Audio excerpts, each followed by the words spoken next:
Graça e paz, meus irmãos. Gostaria de convidar a igreja para abrir a palavra no primeiro capítulo de Gênesis. Vamos começar o ano novo com o primeiro livro, com o primeiro capítulo, com o primeiro versículo. Tudo do começo. Aqui está escrito assim: no princípio criou Deus os céus e a terra. A terra, porém, era sem forma, vazia, havia trevas sobre a superfície do abismo e o Espírito de Deus pairava sobre a superfície das águas. E Deus disse: haja luz, e houve luz. Se nós pensarmos um pouco, usarmos a nossa imaginação que Deus nos deu, nós podemos ir àquele momento que existiu na eternidade. Deus criou os céus. Deus é o único que é Jeová Elohim, aquele que tem em si todo o poder para criar. Então ele criou os céus e a terra. Você vê que a narrativa se prende à terra no singular. Então agora vem a descrição da terra. Sem forma, vazia, trevas cobrindo o abismo. Mas o Espírito de Deus pairava sobre a superfície das águas. Uma terra amorfa, completamente vazia, trevas cobrindo. A esta situação nós normalmente chamamos caos. Caos. Mas o Espírito de Deus cobria. O Espírito de Deus tomava conta. Quando você lê este trecho no Bereshit, que é o Gênesis no hebraico, ele lhe dá a profunda certeza de alguém que cobre, tomando conta, atento para que nada aconteça. O Espírito de Deus pairava. Você lê esse versículo em inglês? The Spirit of God was hovering. Cuidando, atento ali. Sobre o quê? Sobre o caos. Nada acontecia. Mas o Espírito de Deus tomava conta, mas nada acontecia. Até o dia de que, dirigido pela sua soberana vontade, o Pai vem ali e diz: haja luz. Pá! Houve uma explosão. Vem a palavra, o verbo. E o Espírito está cobrindo. Há uma explosão de vida. O caos vai embora. O cosmos está começando agora. Então, nós vemos aqui o que acontece quando vem a palavra coberta pelo Espírito. Nós vamos observar que daí em diante, tudo o que Deus vai fazer, Ele vai fazer usando esta equação: palavra mais Espírito igual explosão de vida. Sempre. A palavra não vai trabalhar sozinha. O Espírito não vai trabalhar sozinho, mas a palavra com o Espírito, porque Deus é um só. Quando nós tomamos essa equação e trazemos para o Novo Testamento, nós vamos ver um ventre sem forma, vazio, porque era um ventre virgem. A Bíblia diz que o anjo Gabriel vem da parte de Deus, nós sabemos, ele assiste na presença de Deus, a uma virgem da cidade de Nazaré, um vilarejo da Galileia. E ele diz para ela: terás um filho. A palavra caiu no ventre. Terás um filho. Ela se assustou. E ela diz: como se fará isso, se não conheço varão? Em algumas Bíblias está escrito: como acontecerá isso, pois não tenho relação com homem nenhum? E o anjo, eu vou tentar parafrasear o que foi que ele disse: ô Maria, você não sabe como é isso? Você não sabe que a palavra já caiu no seu ventre, Maria? Então agora não tem outro jeito. Você não sabe o que aconteceu lá no início? Que a palavra só vai produzir se for coberta pelo Espírito? Então o anjo diz para ela: o Espírito Santo te cobrirá, e o ente que de ti nascer será chamado Filho do Altíssimo. Maria diz para ele: eis aqui a serva do Senhor, faça-se em mim segundo a sua palavra. O Espírito Santo a cobriu, a palavra já estava no ventre dela. O Espírito Santo cobriu, pá, houve uma explosão de vida, Jesus. Ali foi gerado Jesus. Lá no início, a palavra vem, o Espírito cobriu. Aqui, o Espírito está a palavra está no ventre da Virgem, o Espírito Santo cobre, forma Jesus. Quando nós olhamos para o ministério de Jesus, nós lembramos que durante todo o ministério de Jesus, ele foi reconhecido como rabino, mestre. A palavra rabi significa meu mestre. Mas ele ensinava. E ele escolheu entre todos os discípulos 12. E a esses ele ministrou. Ele ensinou a palavra. Você pode imaginar o que é a palavra de Deus ensinada pelo próprio Deus.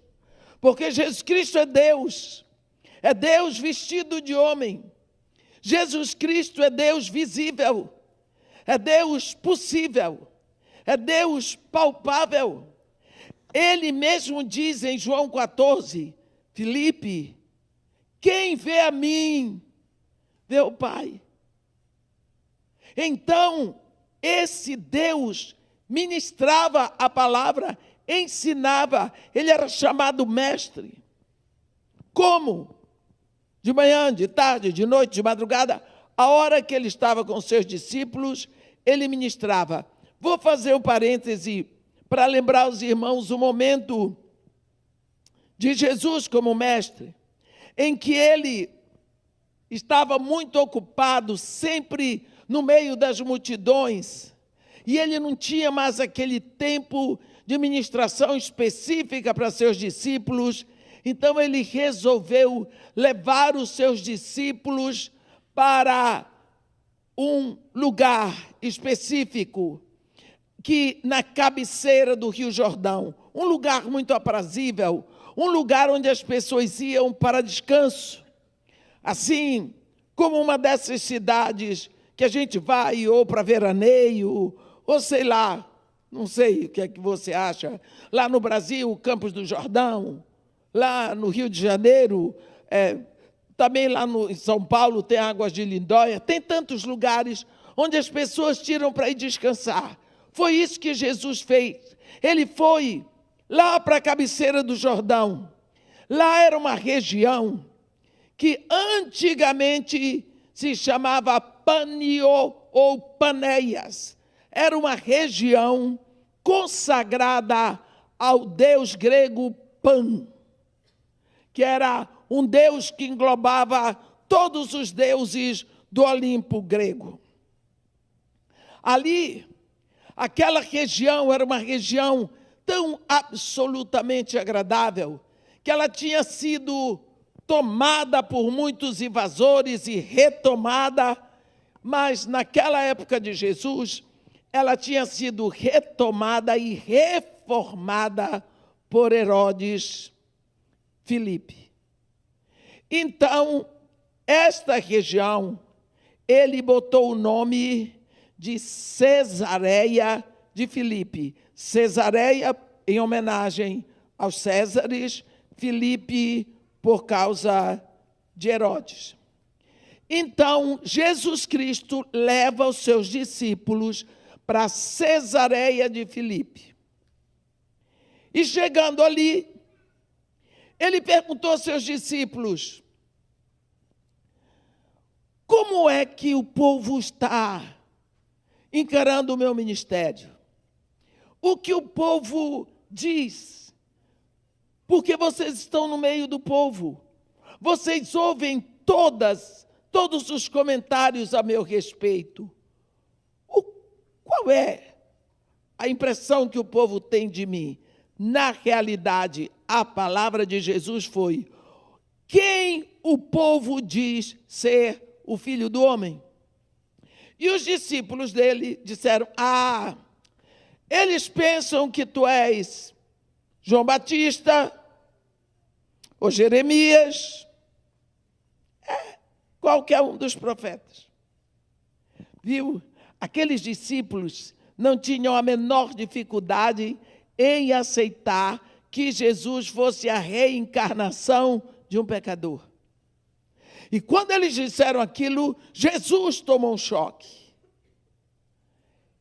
E o Pai do céu, naquela hora, na sua misericórdia, acudiu e segredou a Pedro. E Pedro abriu a boca quando Jesus disse: e vós, quem dizeis que eu sou? E aí Pedro disse: tu és o Cristo, o Filho do Deus vivo. E Jesus disse para ele: tu és bem-aventurado, Pedro, porque não foi carne nem sangue que te revelou, foi meu Pai que está no céu. O que Jesus estava dizendo para Pedro, tu também não sabias. Se meu Pai não te dissesse, tu não saberias quem eu sou. Então, vocês estão vendo, Jesus tira os seus discípulos do meio da confusão para ter um tempo com ele para ver se eles realmente aprendem a estação que eles estão vivendo, que o Filho de Deus já veio. Porque nem eles sabiam. Eles demoraram muito para aprender. Lembram na primeira vez da tempestade no mar? Quando Jesus se levantou, repreendeu o vento e as ondas. O que foi que eles disseram? Quem é este? Quem é este? Que até o vento e o mar lhe obedecem. Que poder é este? O que é isso? Quem é este? Eles eram discípulos de Jesus e não sabiam quem era Jesus. Vai ter outra tempestade. A lição de fé vai continuar. Jesus, a segunda vez, ele manda os discípulos atravessarem sozinhos para o outro lado. E ele fica sozinho com o povo, que é mais fácil para ele se livrar da multidão. E a Bíblia diz que ao cair da tarde, ele estava no monte a sós. Ao cair da tarde, Jesus estava sozinho no monte.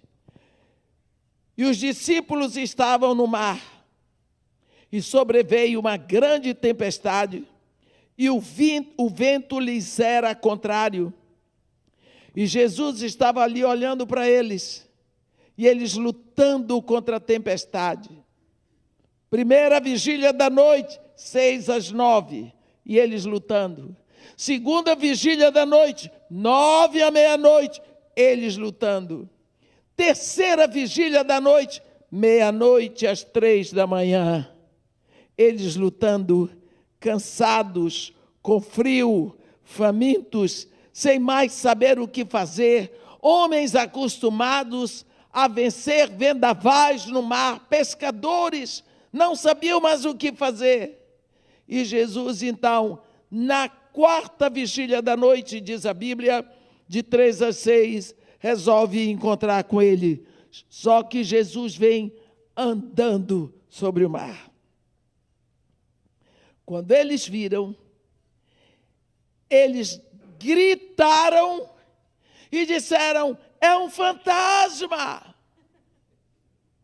Eu gosto de dizer para as mulheres, ali só tinham homens.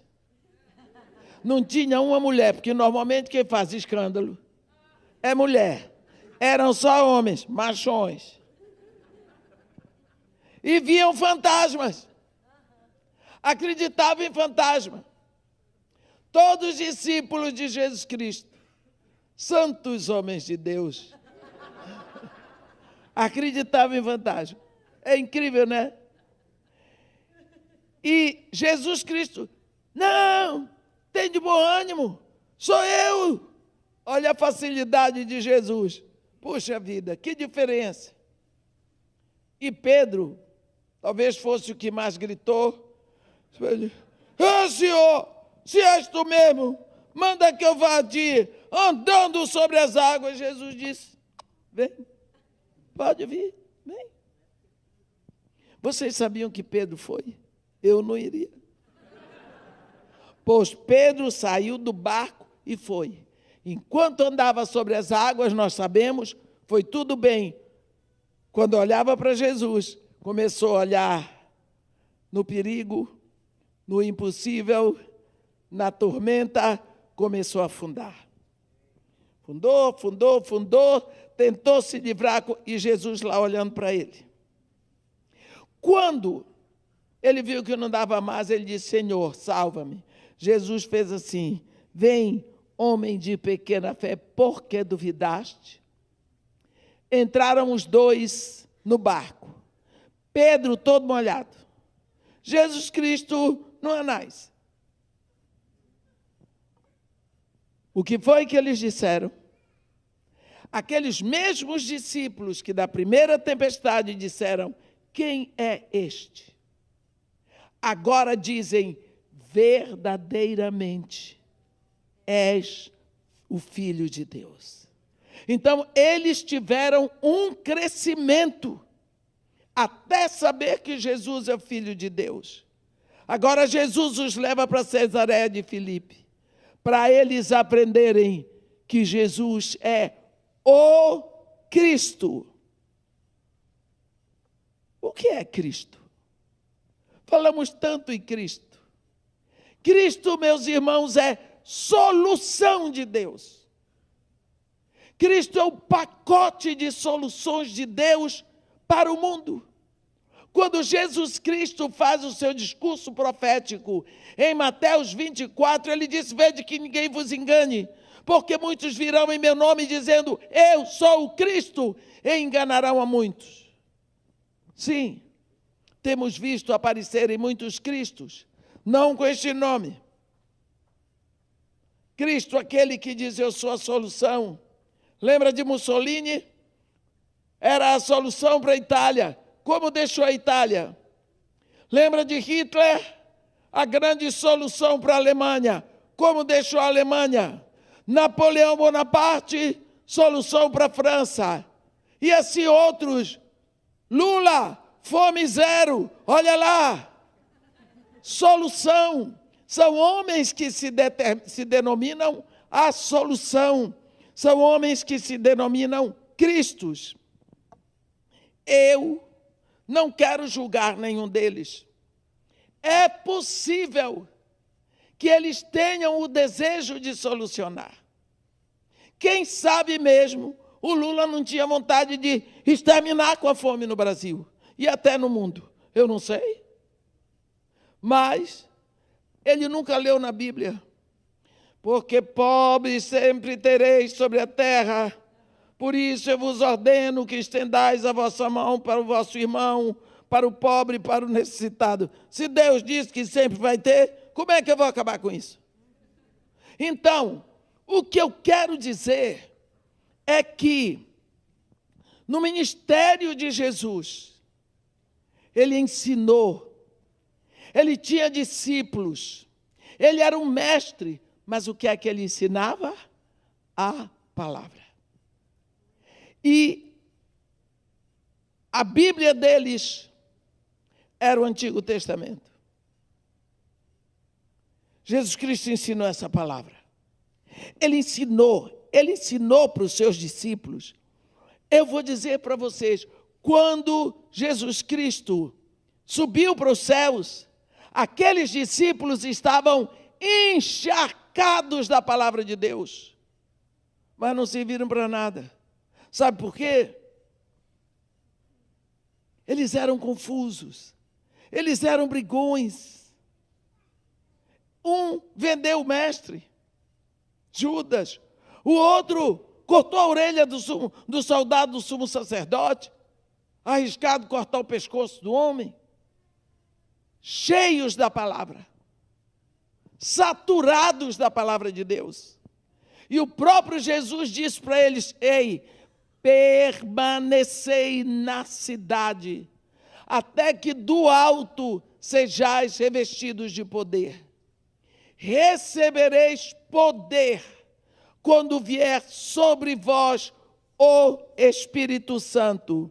Então sereis meus testemunhos em Jerusalém, em toda a Judeia e Samaria e até os confins da terra. Bem, eles tinham a palavra. Nós vemos, chega ali no capítulo 24 de Lucas, Jesus os leva para Betânia, e ali, enquanto Jesus está abençoando a eles, Jesus começa a descolar do chão e vai subindo, eles ficam lá olhando. Sabemos o que aconteceu. Eles voltaram para Jerusalém e foram ficar fechados no cenáculo, portas e janelas fechadas, com medo dos judeus. Eles eram homens saturados com a palavra. Estavam com medo. A Bíblia diz que naquela época a cidade de Jerusalém estava ficando cheia de homens piedosos das nações da terra. Por quê? Porque Deus determinou 7 festas. Às vezes nós pensamos que essas festas são festas de Israel, não. São festas do Senhor. Em Levítico 23, disse o Senhor a Moisés: fala aos filhos de Israel e dize-lhes: as festas fixas do Senhor que proclamareis serão santas convocações. São estas as minhas festas. Versículo 2 de Levítico 23. São estas as minhas festas. Quais são elas? Páscoa, pães asmos, primícias, Pentecostes, trombetas, expiação e tabernáculos. São 7 as festas. Então, os judeus celebravam, são santas convocações. Aqueles que estavam fora na dispersão, eles ficavam guardando o dinheiro deles por um ano. O dízimo, o dinheiro para as ofertas e toda a despesa deles, para, como ele dizia, ascenderem a Jerusalém para uma festa. Isso acontecia para Páscoa, Pentecostes, tabernáculos, todas. Ia chegar a festa de Pentecostes. a cidade de Jerusalém estava apinhada de homens religiosos, tanto judeus como prosélitos. Prosélitos são aqueles que não são judeus de nascimento, mas são convertidos ao judaísmo. Então, esses piedosos, religiosos, estavam em Jerusalém, e Jerusalém estava cheia de gente. No dia de Pentecostes, 10 dias depois que Jesus havia subido, os discípulos estavam todos no mesmo recinto. A Bíblia diz lá em Atos 2, ouviu-se uma voz do céu como de um vento impetuoso que encheu toda a casa. Apareceram entre eles línguas como de fogo, que pousou em cima de cada um. E cada um deles passou a falar uma nova língua, segundo o Espírito os dirigia que falassem.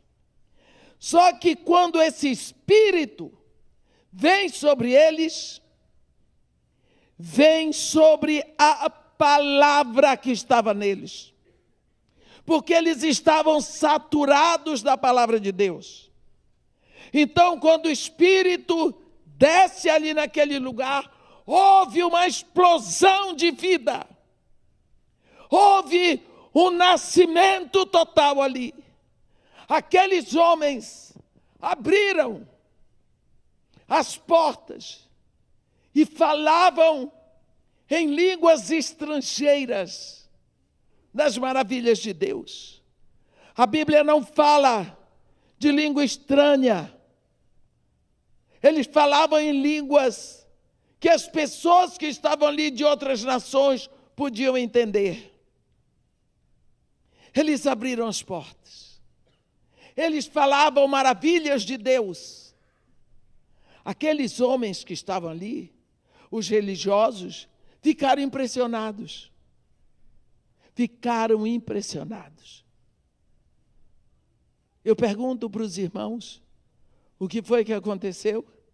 Se eles já tinham a palavra, agora o Espírito vem sobre esta palavra e houve a explosão de vida, como houve lá no início da criação, como houve no ventre de Maria, está acontecendo aqui em Pentecostes. Mais uma vez, a palavra já estava lá, o Espírito cobriu, houve explosão de vida. Vocês lembram, durante os 3 anos que aqueles discípulos estavam com Jesus, estudando, comendo, se alimentando da palavra, não prestaram para nada. Eles eram confusos, brigões, atrapalhados.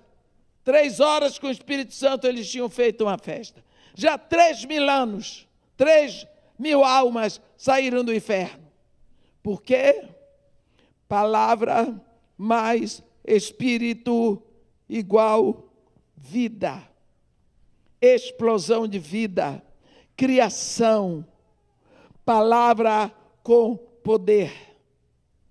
Quando Jesus, um dia, estava indo para Galileia, passou no interior de Samaria, num vilarejo, onde havia um poço, a cidade de Sicar. Lá havia um poço. E nós vamos ver Jesus falando de novo dessa equação, Espírito e Palavra. Quando desce ali uma mulher, que nós conhecemos bem, a história da mulher samaritana. E aquela mulher desceu ali, era meio-dia, e Jesus começou uma conversa com ela, e ela foi levando a conversa, até que Jesus Cristo falava de fonte, a mulher falava do poço. Era uma conversa paralela. A mulher só pensava no poço, e Jesus pensava na fonte. E Jesus ali deixa claro para nós que o poço seca, mas a fonte não seca, porque ela é a fonte, é o princípio. Só que a mulher não entendia, como hoje ainda muitos não entendem. E quando ela disse, tá bom, como é que você vai tirar a água do poço? Você não tem com que tirar e o poço é fundo, rapaz. Ele diz para ela, quem beber dessa água tornará a ter sede. Mas quem beber da água que eu tenho para lhe dar, nunca mais terá sede. Pelo contrário, a água que eu lhe der, formará nele uma fonte a jorrar para a vida eterna. A mulher pensou, ele é doido mesmo. Com ele não tem jeito. Ele vai ver uma coisa. Então, tudo bem, vai, me dá dessa água aí. Me dá, que eu não venho mais aqui para buscar. Ele disse para ela, eu dou sim. Mas vai chamar teu marido. Não tenho marido. Ele disse, isto disseste de verdade, não tenho marido. Porque 5 tu já tiveste. Este com quem vives ainda não é o teu marido. Viu? Aquela história de quem bem vive casado é? Não. No conhecimento de Jesus Cristo. Casado é casado, viver junto é viver junto. Está escrito. É Jesus que está dizendo, eu só estou repetindo. Porque às vezes eu digo a coisa que aquela mulher disse, eu não, repeti, está escrito. Outro dia estavam me criticando porque eu disse que Isabel é velha. Eu disse, eu não. Eu não disse que Isabel é velha, foi o anjo Gabriel que disse. Está escrito. Também a tua prima Isabel, na sua velhice, concebeu. Então quem disse que Isabel é velha foi o anjo. Eu só fiz repetir. Agora eu estou repetindo o que Jesus disse. Nós não dizemos quem bem vive e casado é Jesus Cristo. Não. Já tiveste 5. E este com quem vives agora ainda não é o teu marido. Então não adianta viver junto e dizer é meu marido. Pode dizer, mas não é. É Jesus que está falando, eu estou repetindo. Em voz alta o que está escrito. A mulher viu que Jesus sabia das coisas. Aí ela diz para ele, vejo que tu és profeta. Já que é profeta, vamos falar de assuntos espirituais. Aí ela começa em grande estilo com Jesus. Nossos pais adoram neste monte, mas vocês, os judeus, dizem que é em Jerusalém que se deve adorar. Onde é o lugar da adoração? Porque os judeus adoravam em Jerusalém, mas os samaritanos adoravam no Monte Gerizim. A mulher quer saber o lugar da adoração. E Jesus, naquele jeitão dele, de mestre, diz para ela, mulher, aqui não é onde adorar, é como adorar. Não é neste monte, nem é em Jerusalém.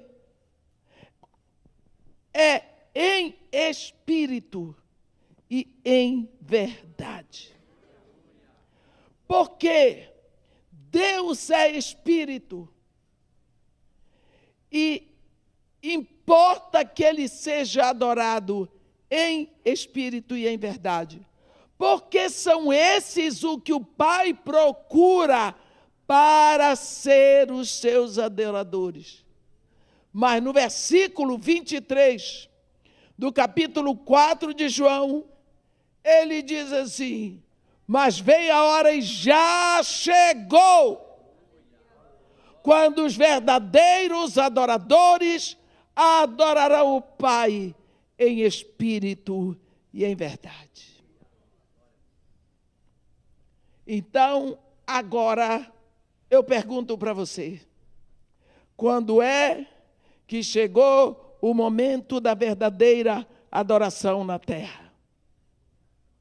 Desde que o Espírito Santo veio, desde o dia de Pentecostes.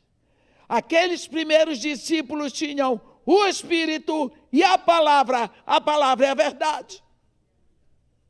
Então, a explosão da igreja foi uma explosão com Espírito e palavra, Espírito e verdade, porque só a partir daquele momento o Pai vai ter os seus adoradores na terra. E quando nós pensamos nisso, nós pensamos o seguinte: desde que você se rendeu a Jesus Cristo, a Bíblia diz em Efésios, no momento em que você ouviu a palavra da verdade, o evangelho da sua salvação, tendo nele também crido, você foi selado, marcado, carimbado, tatuado com o Espírito Santo da promessa. Ele é o penhor da nossa herança, até o resgate da sua propriedade, em louvor da sua glória. Do dia em que você ouviu a palavra, você se entregou a Jesus Cristo, você se arrependeu dos seus pecados e aceitou Jesus como único Senhor, suficiente Salvador, Jesus lhe fez filho de Deus, o seu nome está escrito no livro da vida, e o Espírito Santo veio fazer a habitação em você. A partir deste momento, você é templo, morada, habitação do Espírito Santo. O Espírito está em você. Quantas pessoas não creem nisso? Irmã, um homem me disse, tem pessoas que esperam eu chegar na igreja para me fazer perguntas. Perguntas que eles não têm coragem de falar com o pastor. Eu pergunto, você não perguntou ao pastor? Pastor. Irmão, o pastor é casado. Ele conta para a mulher dele tem que conta para a sogra tem a língua grande. Daqui a pouco todo mundo vai saber da minha vida. Lá na Bahia a gente diz, quem tem segredo não conte a mulher casada, porque ela conta ao marido e o marido aos camaradas. Mas não é só a mulher casada que conta, não. Crente acredita que o homem também conta. Então, tudo bem. Irmã, eu estou há 6 anos na igreja. Eu disse, você está na igreja ou você está em Cristo? Irmã, eu sou de Jesus. Eu disse, você se arrependeu dos seus pecados, confessou Jesus como único Senhor, suficiente Salvador? Foi, irmã. Eu disse, e qual é o problema, filho? Se eu puder ajudar, vou ter o maior prazer.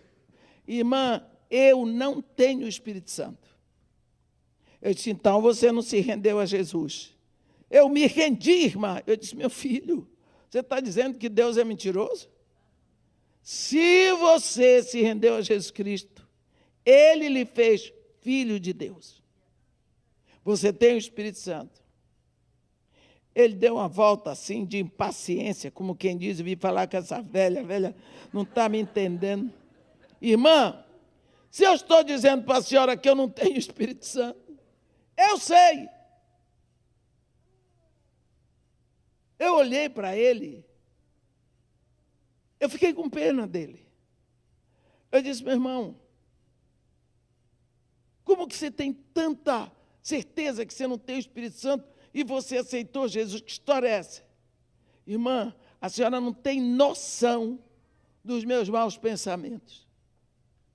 A senhora não tem noção dos desejos que eu tenho, dos pensamentos que cruzam a minha alma, coisas... Eu disse, não, nem me conta. Eu disse, e é por isso que você acha que não tem o Espírito Santo? É, irmã. Eu disse, meu filho, deixa eu dizer uma coisa para você. Eu vou lhe dar aqui um exemplo. No tempo que você não tinha o Espírito Santo, você pegava a secretária do seu vizinho ia com ela para o motel, você casado, com filhos,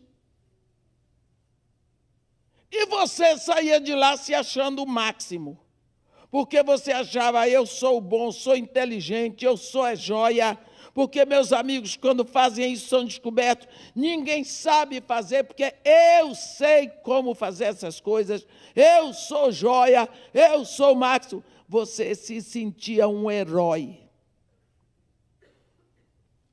Depois que você se rendeu a Jesus Cristo, você pegou uma mulher e foi para o motel. Você saiu de lá, que nem a Bíblia diz. A prostituta come, lava a boca e diz, não cometi torpeza. Está escrito em Provérbios. Você disse, uma coisa de nada. Isso daí Deus também não vai se importar. Qual é o problema? Afinal de contas, a carne é fraca. Eu sou pecador, né? E tudo mais, tudo bem, acabou. Não vou mais fazer. Depois de uns meses, você foi lá de novo e fez. Só que agora, a coisa mudou. Você não saiu de lá como um herói. Você saiu de lá infeliz. Alegria não tinha. Sensação de vitória não tinha. Você estava muito triste. Uma tristeza invadiu a sua alma. E quando você chegou em casa, olhou para sua mulher e seus filhos, você teve vontade de chorar e você foi tomar banho, porque se sentiu imundo. E agora, meu irmão, quando vem o desejo no seu coração, você não vai, mas seu pensamento vai. Qual é a diferença? Antes você se sentiu um herói, porque você não tinha o Espírito. Mas quando essa pessoa santa está habitando dentro de você, ele está vivendo no seu coração, ele não lhe obriga, mas ele vai lhe convencendo aos poucos. Aos poucos o Espírito vai convencendo o seu coração de que você tem dono, de que você tem proprietário, de que você foi comprado, de que você é filho de Deus, e você vai ficando envergonhado, e você vai se sentindo como você está. A prova de que o Espírito Santo está em você é que você está revoltado contra os seus maus pensamentos e os seus maus desejos. Irmã, quem foi que lhe disse que eu fui para o motel com a secretária do meu amigo? Eu disse, eu só estava dando exemplo. Você viu? Quando o Espírito Santo vem na sua vida, ele começa uma operação, porque você foi transportado do império de trevas para o reino do Filho do amor de Deus. Acabou. Lembra quando o povo de Israel estava em Moabe, que eles atravessaram o Jordão, chegaram na terra prometida, Gilgal. Quando todos entraram ali, os sacerdotes botaram o pé do outro lado, Josué botou. A Bíblia diz que o Jordão voltou a correr como antes. Cadê maná? Comida do deserto não tinha mais. Nada. Eles tiveram que se alimentar da comida da terra prometida, se era gostosa ou não, eu não sei, mas não tinha maná. Então, o deserto ficou para trás. Quando você se rende a Jesus Cristo, o mundo ficou. Você foi transportado. Você tem que se adaptar ao reino de Deus. Você agora tem o Espírito. Você precisa da palavra para que você seja transfigurado pela palavra de Deus. Esta palavra de Deus que você vai comer todos os dias e ruminar. Por exemplo, no capítulo 15 de João. João, eu gosto desse capítulo 15 de João, porque é um capítulo onde Jesus sozinho fala. Ele fala do versículo 1 até o versículo 27. Ainda entra pelo capítulo 16. É todinho, quando você quiser ingerir a palavra que saiu da boca de Jesus, versículo por versículo, vai no capítulo 15. Jesus está falando. Ninguém interrompe. Ninguém. Aqui, no versículo 15, ele diz: eu não vos chamo de servos,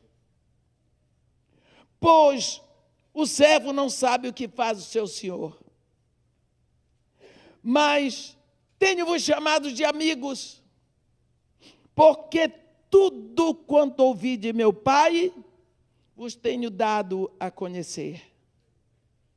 Não fostes vós quem me escolhestes a mim. Não, pelo contrário, eu vos escolhi a vós e vos designei para que vades e deis frutos, e o vosso fruto permaneça, para que tudo o que pedirdes ao Pai em meu nome, Ele vos conceda.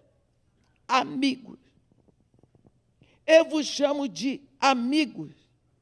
E ele diz aqui, a relação de amigos é uma relação confidencial.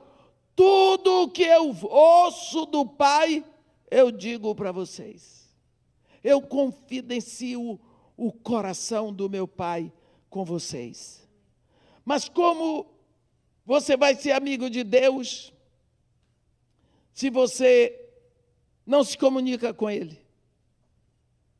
Nem verbalmente, nem não verbalmente. Esse status de amigo é muito alto. Nós precisamos saber que Ele nos escolheu para Ele. Não é que você queira ser amigo de Deus, é Ele que quer que você seja amigo dEle, porque Ele é seu amigo. Quando Jesus Cristo, aqui em João 15, ele diz: olha, novo mandamento vos dou, que vos ameis uns aos outros, assim como eu vos amei. O padrão é muito alto. Eu não tenho que amar ao Eduardo como o Eduardo me ama. Eu tenho que amar ao Eduardo como Jesus ama o Eduardo. O padrão é muito alto. O padrão é muito alto.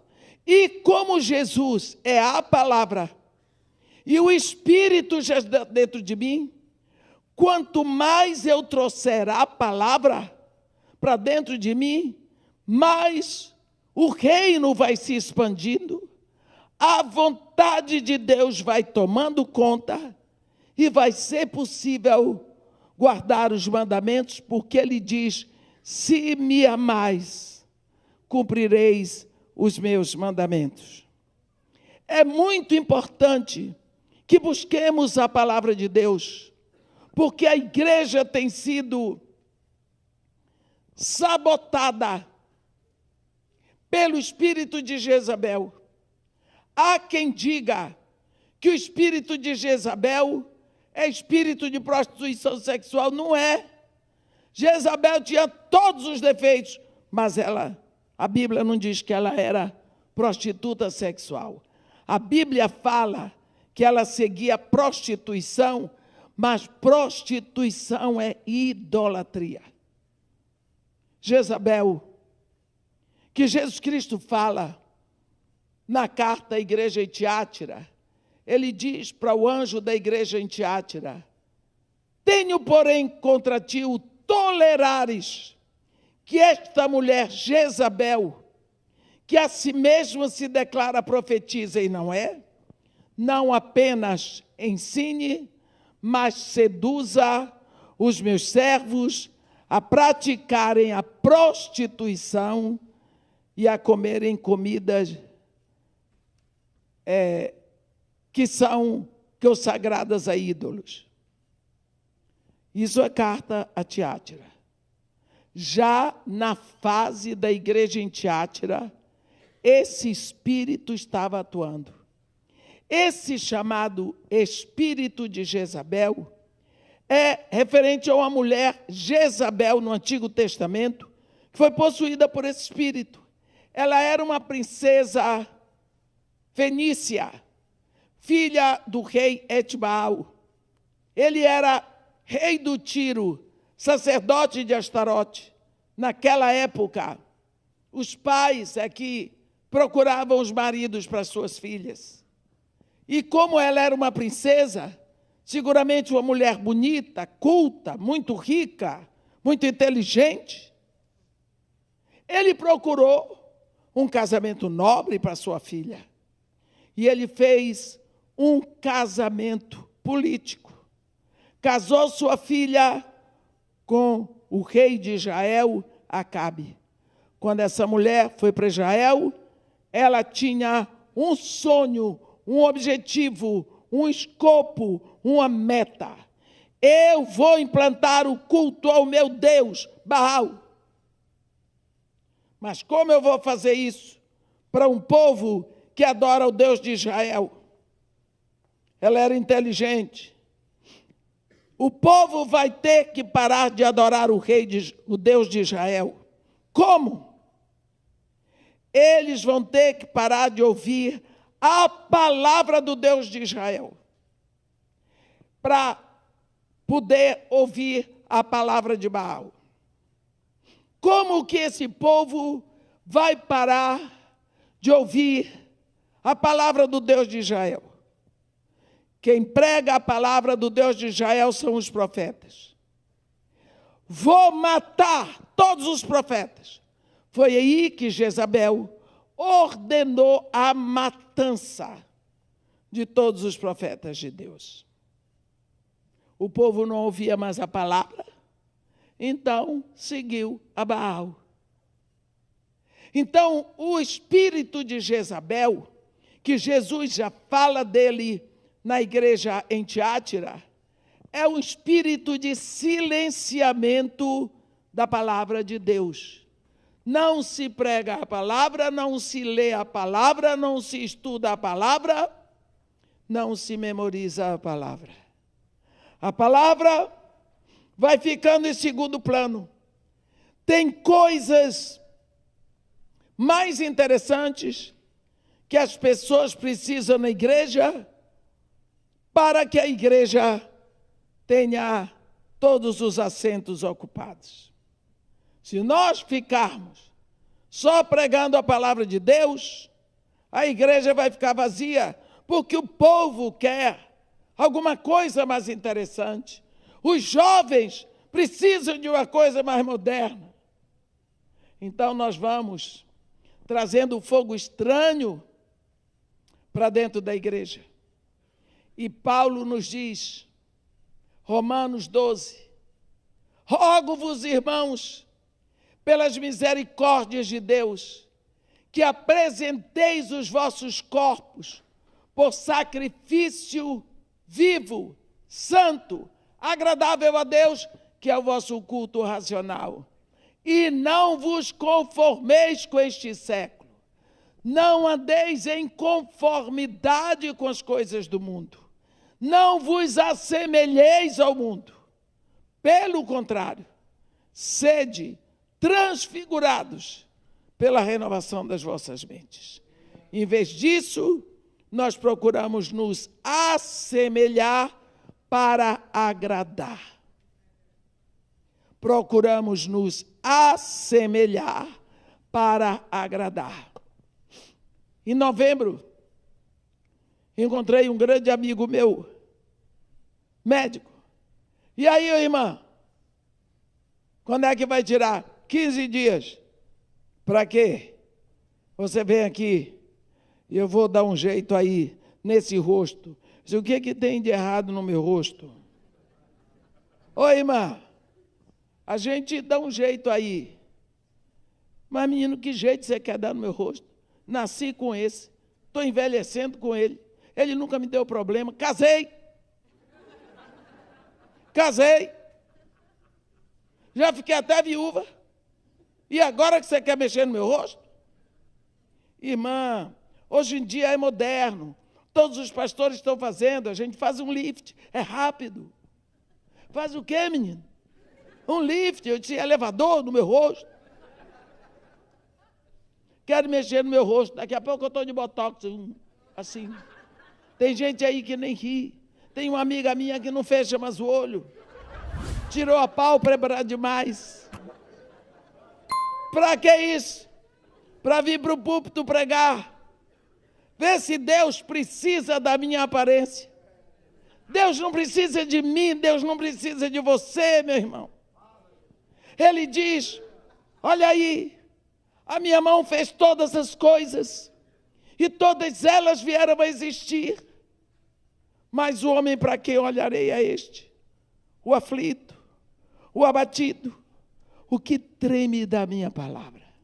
Meu irmão, olhe para os mares, para os oceanos, imensidão de beleza deste universo. Deus não precisou nem de mim, nem de você para fazer nada. Acha que agora Ele vai precisar? Deus não precisa de nenhum de nós. Nós precisamos de Deus. Precisamos da palavra, porque o Espírito já está em nós, para que sejamos transfigurados, para que cresçamos como filhos de Deus iguais a Jesus. Precisamos ser transfigurados por a palavra e o Espírito. Estamos começando um novo ano. Que Deus nos abençoe, que nós possamos nos dedicar mais à palavra, trazer esse alimento sine qua non para a nossa alma, para que o Espírito possa nos transfigurar. Essa é a palavra de Deus. Que Deus nos abençoe e nos guarde, que faça resplandecer o seu rosto sobre nós e tenha misericórdia de todos nós. Amém.